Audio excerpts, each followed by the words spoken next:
Les années 40. Théâtre du deuxième conflit mondial, l'armée du Troisième Reich défile sur les Champs-Élysées. Les Japonais attaquent Pearl Harbor. Le ghetto de Varsovie tombe aux mains des Allemands.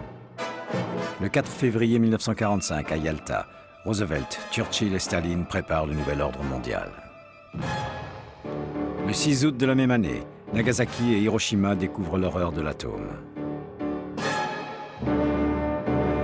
Les années 40 sont les années politiques qui préparent le monde à mieux vivre son XXe siècle. Drôle d'époque.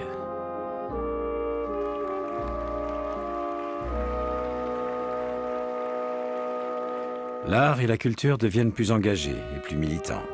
Le romantisme est loin, le néoréalisme pas encore né. Marcel Carné achève le tournage des Enfants du Paradis. Saint-Exupéry publie Le Petit Prince, Jean Cocteau, Les Enfants terribles. Mais les poètes ne suffisent pas à soulager le monde. Et le 31 décembre 1941, Greta Garbo décide de quitter définitivement le cinéma.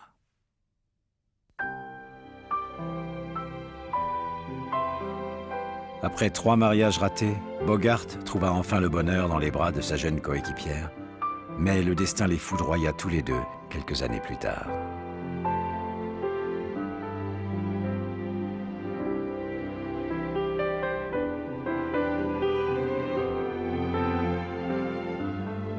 Je n'ai pas choisi de naître le jour de Noël. Le 25 décembre 1899, mon père, le docteur Belmont Forrest Bogart et ma mère Maude me voient débarquer au beau milieu de leurs existences. Je passe très vite sur mon enfance. Comme tous les gosses de mon âge, j'admire les stars de cinéma. Charlie Chaplin, Mary Pickford et surtout Douglas Fairbanks. Je me précipite dès que leurs films sont à l'affiche.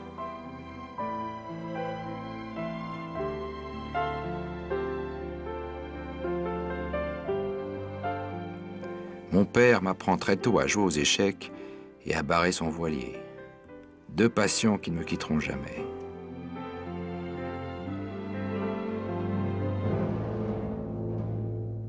Dès 18 ans, je rejoins la marine.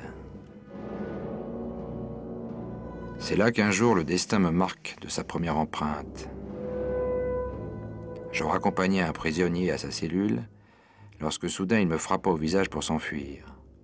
Je le rattrapais puis l'immobilisais. On m'emmena à l'infirmerie pour recoudre ma lèvre supérieure. Je resterai gêné toute ma vie par cet accident. Ma diction et mon accent un peu sifflant viennent de là, je suppose.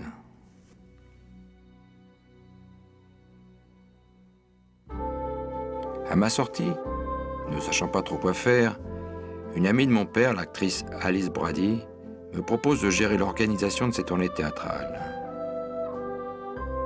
J'y rencontre Hélène Mencken, qui devient ma première femme. 7 ans plus tard, nous divorcerons et je me remarierai avec l'actrice Mary Phillips. Comme elle, je préfère jouer et peu à peu, on m'offre des rôles de figurants. Le virus me prend et je commence à chercher des rôles plus importants. En 1934, la Warner me propose d'interpréter Duke Monty, un tueur en fuite dans le film La forêt pétrifiée, aux côtés de Leslie Howard. Le destin me marque une 2e fois et je continuerai toute ma vie à jouer ces personnages de dur, au cœur tendre. Ce conflit de personnalité aura des incidences sur ma vie affective. Je quitte ma 2e femme après 9 ans de mariage pour épouser Mayo Method, dont je me séparerai en 1945. Si je ne trouve pas le bonheur chez moi, je dois dire que le travail me permet de trouver un sens à ma vie. Mes rôles sont liés à mon physique et à ma personnalité. Le film noir plaît au public. La mafia et les gangs constituent le quotidien d'alors et les radios donnent sans cesse les nouvelles des derniers règlements de compte. Les fantastiques années 20 de Raoul Walsh, toujours pour la Warner, décrit parfaitement ce que la société américaine connaît à cette époque. That gun away. Get good and ready. That friendship stuff don't mean a thing to me. This guy's got enough on us to... You won't talk. He better not. Listen to me. They tipped off in a load last night, and they took it away from me. And you lifted it from them. You're talking through your hat. Makes a lot of noise when you eat spaghetti, too. You're cute. But not cute enough.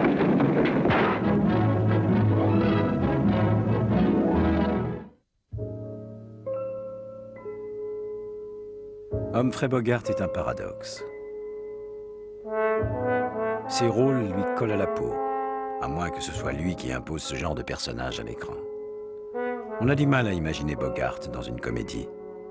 Mais attention, il ne joue pas que des héros.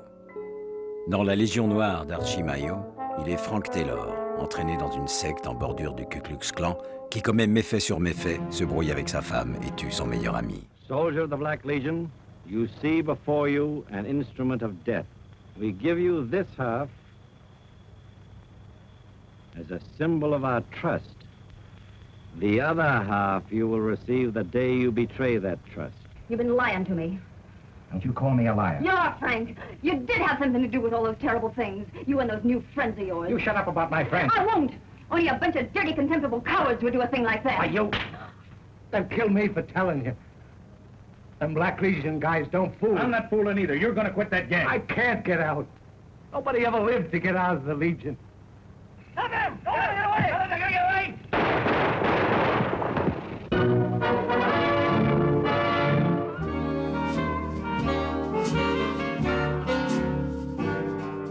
De La Rue sans issue de William Wyler aux Anges aux figures sales de Michael Curtis, en passant par Le Faucon maltais, où il est le détective Sam Spade aux côtés de son ami Peter Lorre, Humphrey incarne complètement son époque.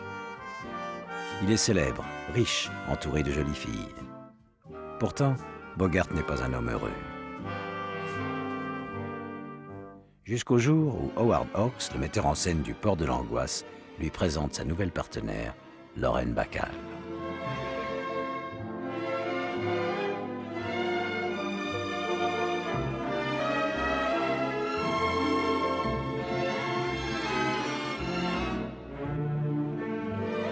À ma naissance, en 1924, on me prénomme Betty. Mon père, commis voyageur, et ma mère, d'origine russe et allemande, me lèguent une petite touche européenne et cette allure si particulière.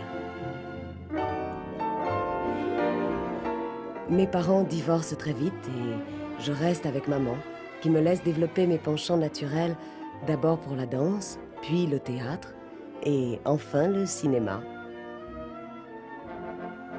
Le cinéma. Adolescente, je me précipite pour voir les films de Garbo et me mets moi aussi à rêver tout haut et à imaginer une autre vie.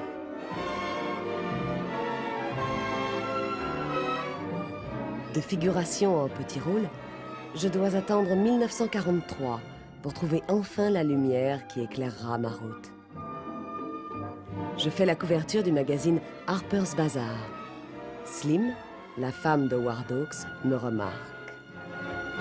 The enthralling saga of 6 desperate people, each in Casablanca, to keep an appointment with destiny. I was willing to shoot Captain Reno, and I'm willing to shoot you. All right, Major, you asked for it. Casablanca de Michael Curtis vient de sortir et je suis sélectionné pour les Oscars. He's Looking at You Kid deviendra une des répliques les plus en vogue dans les soirées. Si ce métier me plaît, je reste d'une certaine manière étranger à ma vie. Et lorsque la Warner me présente ma nouvelle partenaire, je me sens d'abord comme un père pour cette jeune fille d'apparence fragile. Le destin veille parfois sur nous. Et c'est elle en fait qui assumera pour moi le rôle de la mère. Le mythe Bogart-Bacall vient de naître.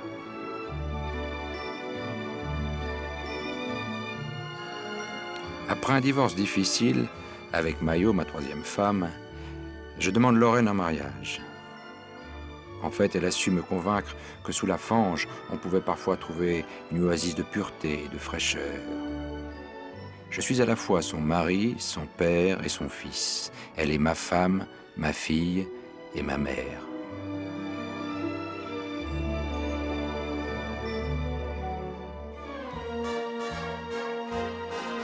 Le mariage a lieu dans l'Ohio, chez Louis Bromfield, le voisin de la maman de Lorraine, le 21 mai 1945.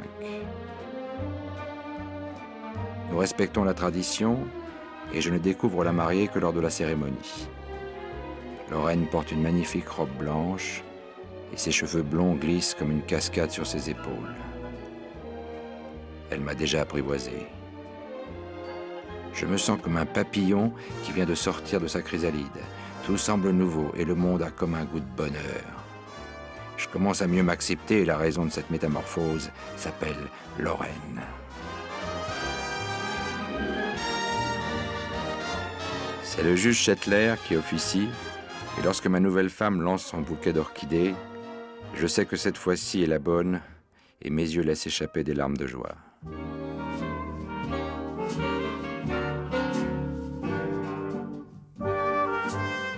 Après notre mariage, les studios décidèrent de nous faire tourner ensemble. Le Grand Sommeil. Bogey interprétait Philippe Marlowe, le célèbre détective de Raymond Chandler.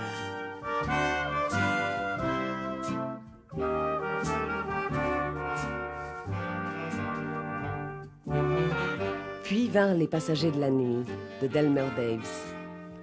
L'intrigue, plutôt légère, racontait les aventures d'un évadé qui a subi une opération de chirurgie afin de ressembler à Bogey.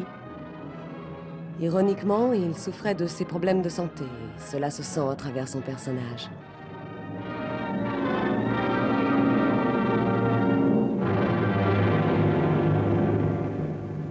I thought I had a pretty good life here, but your going away doesn't make it seem good anymore. No, I've got the Indian sign on me. It seems I can't win. I've sort of joined your team. Don't look forward to being without you. When I leave here, you're off my team. Lucky to be. You're a guy with plenty of trouble. I'll have a trouble in the world. Don't tell me, brother. I know. Your trouble is women.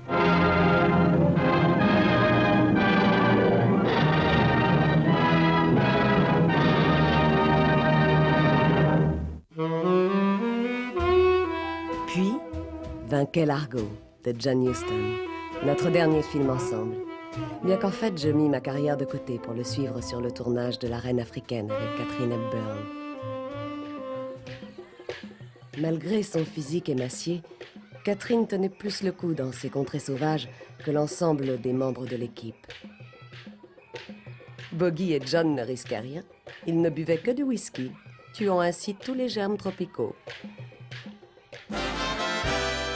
Pour ce film, Bogey obtint l'Oscar du meilleur acteur, coiffant au poteau Marlon Brando dans Un tramway nommé Désir.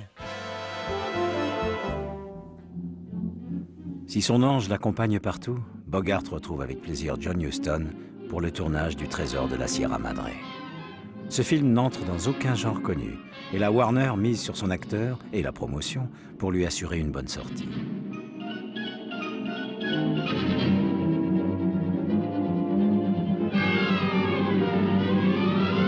I know exactly what you mean.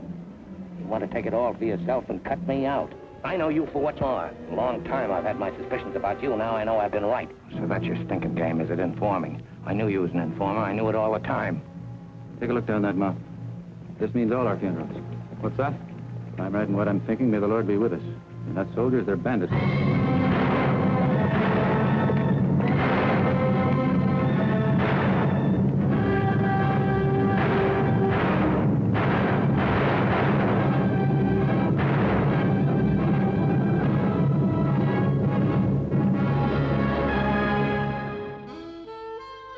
Devenu un des couples mythiques d'Hollywood, Bogart et Bacall détonnent dans cet univers feutré, où ils défendent leurs convictions et ne jouent pas le jeu du politiquement correct.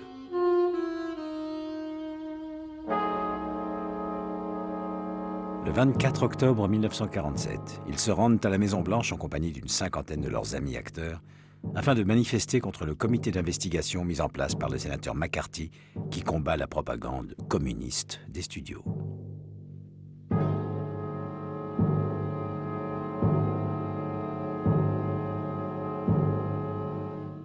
Mais le public américain n'apprécie pas cette prise de position et Bogart doit faire amende honorable.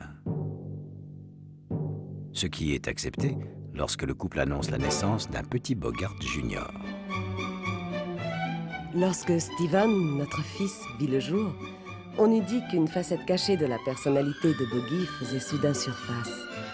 Le dur au cœur tendre s'occupait de son fils comme une lionne de ses lionceaux, tout mousse et tout pampre. Il se découvrait une véritable vocation à jouer son rôle de père. La famille devint un véritable refuge et la relation qui se tissa d'abord avec Stephen, puis bientôt avec Leslie, sa fille, l'épanouissait pleinement.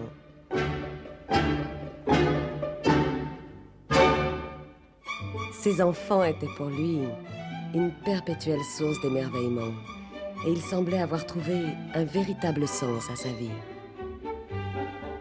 Boggy avait enfin trouvé le bonheur.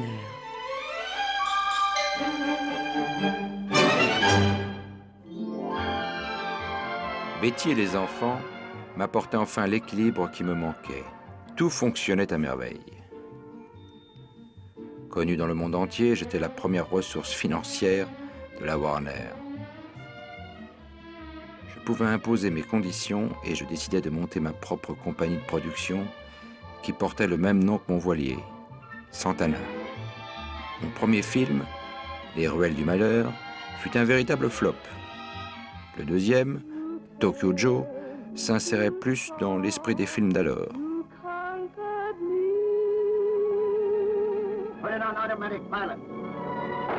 Au lendemain de la Seconde Guerre mondiale, les films d'action étaient en pleine vogue. Ce film raconte l'histoire d'un ancien soldat qui tente de ramener sa femme chez lui et se trouve emporté dans une lutte mortelle avec la mafia japonaise.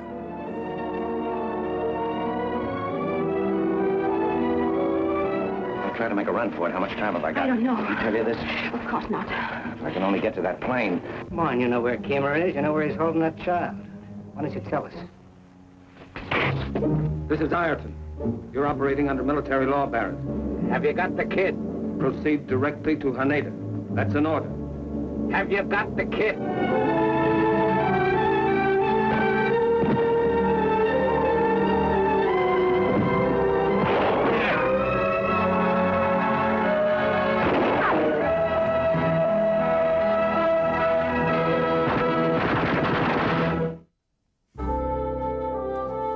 Aux États-Unis, on ne vaut que par les recettes du box-office. Mes films ayant tous été des échecs, je dus liquider Santana. Si les autres acteurs n'aimaient pas travailler avec lui, les réalisateurs, eux, se battaient pour l'engager dans leurs films. Joseph Mankiewicz lui offrit un rôle en or dans La Comtesse aux pieds nus, aux côtés d'une Ava Gardner au sommet de sa gloire.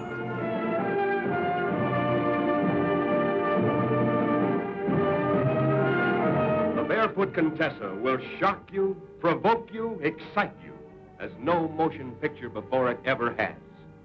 For no motion picture before it has dared to tell a story so revealing. Where are you, Maria? Half in the dirt and half out. Then it hasn't been good for you. In many ways, it's been beyond my dreams. Like a fairy tale of this century.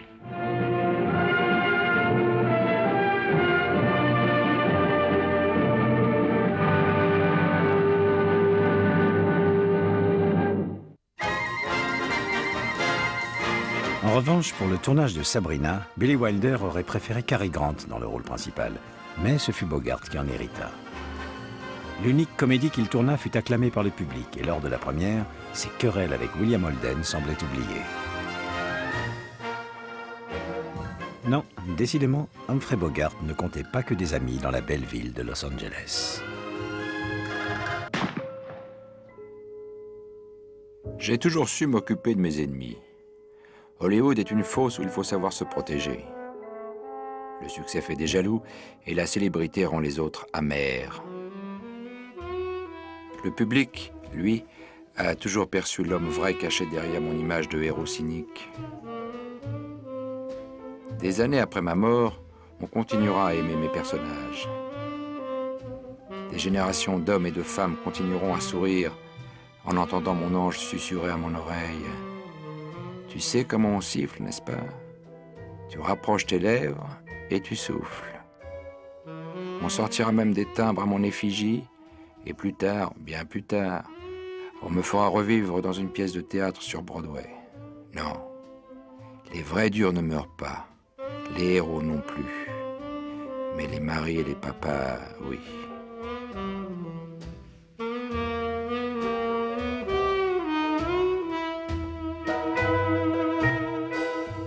À la mort de Boggy, je décidai de quitter Hollywood où je n'avais plus rien à faire et retourner à New York. Broadway devint ma deuxième maison et je retrouvais mon métier de comédienne sur les planches, revenant à mes premières amours. Mes enfants près de moi, j'essayais d'oublier Boggy, d'abord dans les bras de Frank Sinatra, avant d'accepter d'épouser Jason Robards. Cela n'a pas dû être facile pour lui de vivre dans l'ombre de Bogart, et nous nous séparâmes. Une thérapie en amenant une autre, je me mis à écrire mes mémoires. Elles m'ont sans doute permis de comprendre que l'on prend souvent conscience, après, de la chance ou du bonheur que l'on vit avant.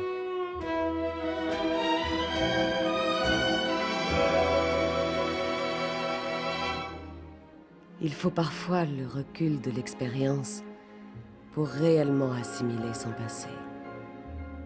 Mes années auprès de Boggy ont probablement été les plus heureuses de notre existence. Nous avons eu la chance de faire ensemble, avec une tendresse, une complicité et une véritable passion l'un pour l'autre, un bout de route aussi bien dans notre vie professionnelle que dans notre vie privée.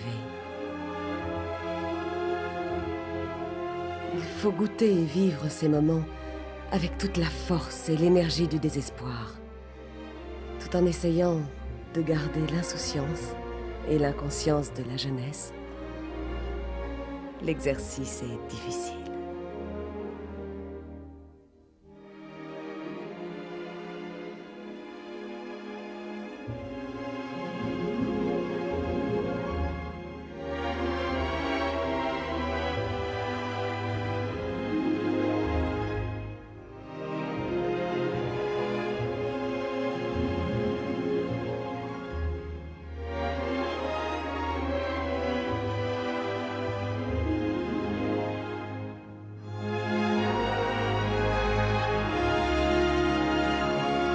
Du Rick de Casablanca au Sam Spade du Faucon Maltais, en passant par le Philippe Marlowe du Grand Sommeil ou le Harry Dawes de la Comtesse aux Pieds Nus, Bogart a créé une galerie de personnages inoubliables.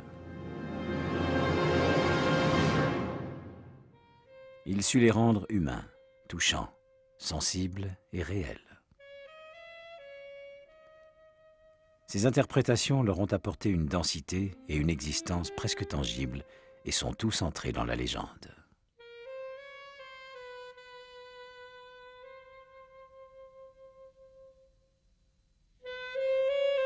Ces personnages ont su renouveler l'archétype du héros masculin, image d'un grand frère ou d'un ami que l'on souhaiterait avoir près de soi dans les coups durs. Et pourtant, sans sa rencontre avec Lorraine, sans son ange, comme il disait, Humphrey Bogart n'aurait jamais pu trouver les ressources nécessaires pour devenir l'homme qui se dissimulait au fond de lui en attendant sa belle.